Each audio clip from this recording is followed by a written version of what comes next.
Again, Shana Tova. Gomar Chatima Tova. May it be sealed for good in the book of life. Rambam, Maimonides, was one of our tradition's greatest rabbis, philosophers, and was the rabbi and personal physician of Salah ad-Din, the 12th century sultan of the Muslim world. In his book, Hilchot Tshuva, a collection of spiritual directives, Rambam wrote that there are specific steps in the process of tshuva, of this return we're all trying to engage in.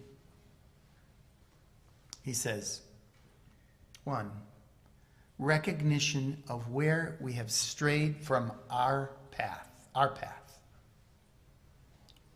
Naming where we have missed the mark. Taking responsibility for our actions in terms of how we have hurt others. And finally, some meaningful form of reconciliation. The last step, which includes both making amends and resolving to do better, might be the most challenging of all of the steps. Rambam writes that our process of return is complete only once we have found ourselves in the same situation in which we originally wronged another and are this time able to act differently. Now, in his book, This is Real and You Are Completely Unprepared, Rabbi Alan Liu addresses the question of how we can expect to face that final step. How do we know that the circumstances will recur? He responds, don't worry, they always do. The unresolved elements in our lives, the unconscious patterns, the conflicts and problems that seem to arise no matter where we go or with whom we find ourselves, continue to pull us into the same moral and spiritual circumstances over and over again until we figure out how to resolve them. End quote. And that, of course, is the incredible gift of this time of year for us. The chance to step back, consider ourselves honestly, and work to make ourselves better. And while this is a serious and often challenging process, the fact that we get to do it is remarkable and can even be joyful. The best version of who we are walks with us always, just across the dividing line,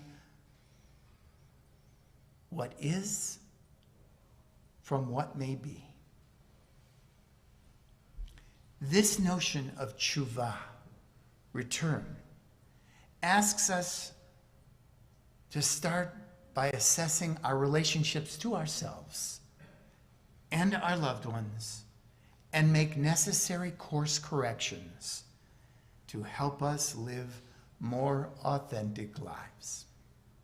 Now, while this is a noble and worthwhile goal, many of us have no idea where to begin or how to actually do this work. Tachlis, on the ground.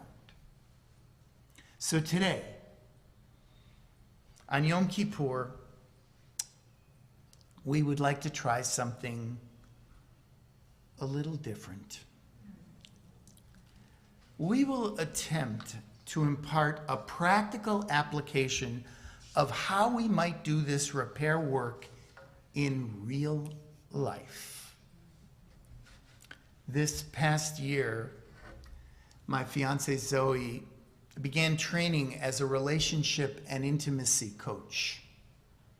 Her program focused on skills pertaining to healthy relationships. Zoe and I had the opportunity to explore many of these teachings together, and it has had a significant impact on our relationship. In addition to being a benefit to Zoe in coaching and supporting her clients. So it occurred to us that it might be compelling and useful to share some aspects of this tikkun, or relationship repair work, with you today. In my program, I was taught a model for what is called a repair conversation.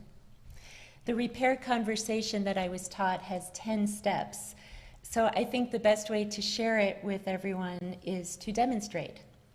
So Rabbi Dan has graciously offered to role play a real repair conversation with me in the spirit of practical tshuva for these high holy days. So here is a real life example. Rabbi Dan calls to me across the house, either in a question form like, Zoe, or a more imperative form, Zoe. I have told him on many occasions that the only circumstance that I want to be called to from across the house is in an emergency. But sometimes he forgets, and he calls me from his desk or from the kitchen when a thought occurs to him, or he has just discovered something interesting. Since this happened recently, it's a perfect time to have a repair conversation. Step 1. Know that you are in an emotional conversation. Dan, I'm having feelings about something that came up again. Is now an okay time to talk about it? Yes. Please, go ahead. I am listening. I'm listening. Great. It sounds like you're feeling upset. Step 2. Gauge your level of activation or triggering. I'm not that upset, actually. On a scale of 1 to 10, this is probably a 3, maybe a 4. Good to know.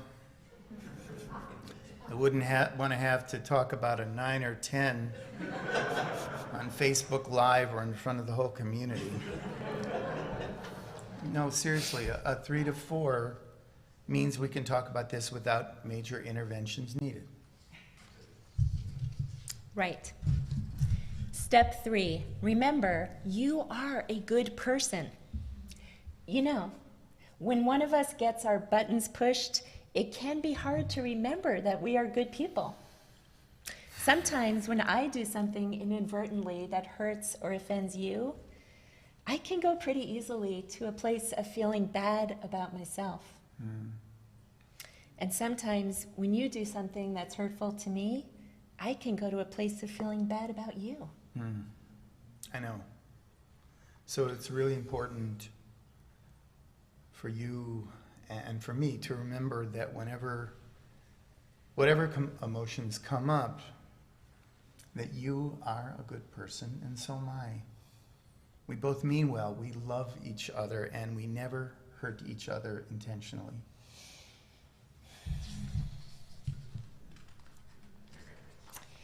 Thank you for that reminder. And on that note, the next step, step 4, is called decide who will go first. Well, in this case, I think you should go first. Because I'm not exactly sure why you got upset. Okay, that makes sense. Thanks. This leads us to step 5, share vulnerably. And so right now, I'm going to share in a way that I hope is not accusatory or overdramatic. But I'm just going to say that when you call my name across the house, I feel annoyed and I guess disrespected. I feel like you don't care about what I might be doing at that moment. And you want me to drop whatever it is I'm doing to respond to your request as if your request is more important. Isn't the next step, step 6, called listen empathetically? Yes. You're supposed to listen empathetically, which means that you have to be able to see my side. No matter how off I was about your intentions, no matter how far out my interpretation of what happened is, you need to be able, just for a moment, to experience what I experienced so that you can feel it too. The professor and author Brené Brown writes, quote, "In order to empathize with someone's experience, you must be willing to believe them as they see it, and not how you imagine their experience to be." End quote. That is definitely harder than it sounds, because I was in no way meaning to be disrespectful. You see, I grew up in a house with 5 other very loud people, and it was always noisy and boisterous. We were always yelling across the house to get one another's attention. And I also think that I began doing this, calling out, more during the months following my knee surgeries this year. I think that habit got reinforced. So, okay, let me try this, okay? Let me picture that I'm reading a really good book. Or just I have my phone out and I'm about to make a call. And suddenly, you call out my name from a different part of the house. Yeah. I see how that could be jarring, maybe even annoying. Might jangle my nervous system a little bit, especially if I had a sensitive nervous system. And I might feel as though you really didn't care that I was in the middle of something. You know, you're right. We do have different nervous systems and different ways that we were trained to respond to people calling for us.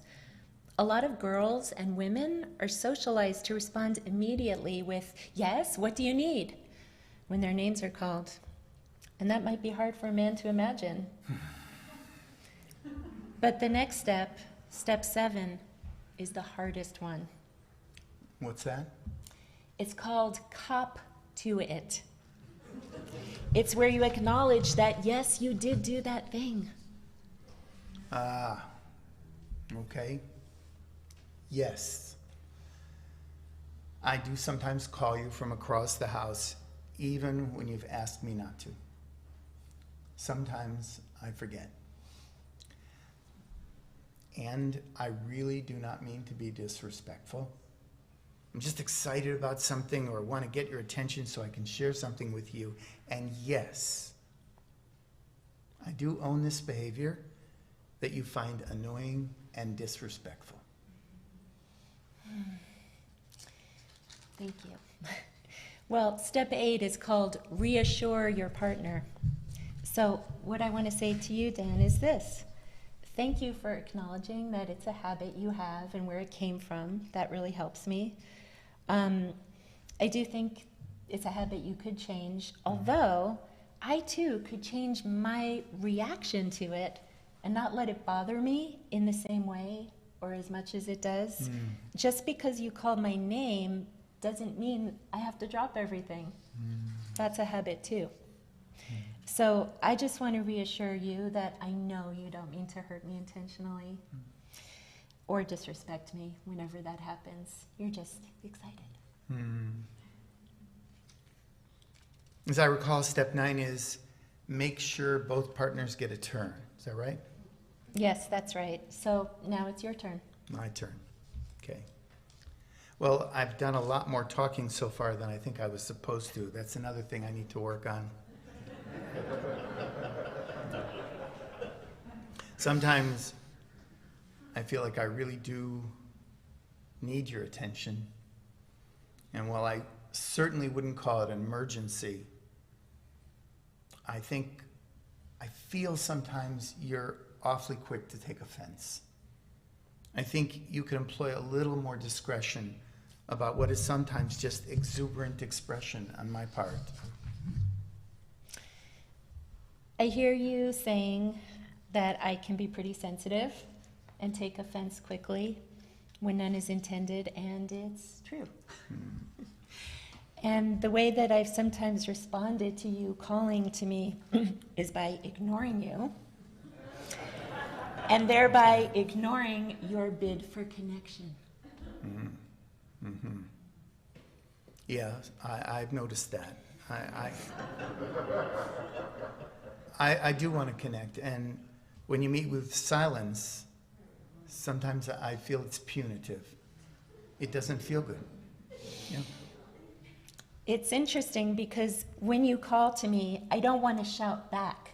Right. I don't want to say, what? Or I'm busy. And you're right. However, you are right that when I'm intentionally silent, that doesn't feel good either. To you. To me. Mm-hmm. Mm-hmm. So, the final step, step 10, evaluate. I would say in conclusion to you that I do feel heard by you in this conversation, and I feel that you were able to empathize with me. I also realized during the process of this conversation that my social conditioning is what is truly in the way for me, as well as my trigger about being treated as less than or less important. So even if you did not change your behavior, since I can't control that, I think I could easily change my reaction. I think that, of course, when I experience the urge to call out to you, I will try to catch myself. I understand. I get it. I need to be more aware of my assumption of your availability. I also think that if it does happen again, and it's likely it will, that you could take a breath, check in with yourself, and assume the best regarding my intentions. Then hopefully, without feeling upset, you could respond authentically based on that particular moment, and I could hear you. Yeah. For example, if I'm on the phone, I could say, hold on. But if I'm unoccupied, I could come find you. These repair conversations do work. This particular example might seem mundane, but we have used this model together to talk about more challenging situations. And of course, some of our triggers hide bigger issues that come from our distant past or our childhoods.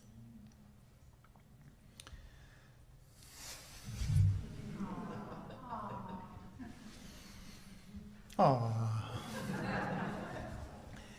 So we're going to put this list of the 10 steps for a repair conversation on our website, along with this role play video, as lame as it was.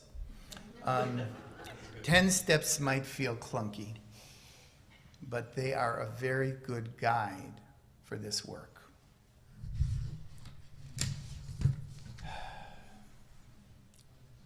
May we all practice tshuva that brings us closer to the people we care about and love. Ken Yehi Ratzon. So may it be. Amen. Amen.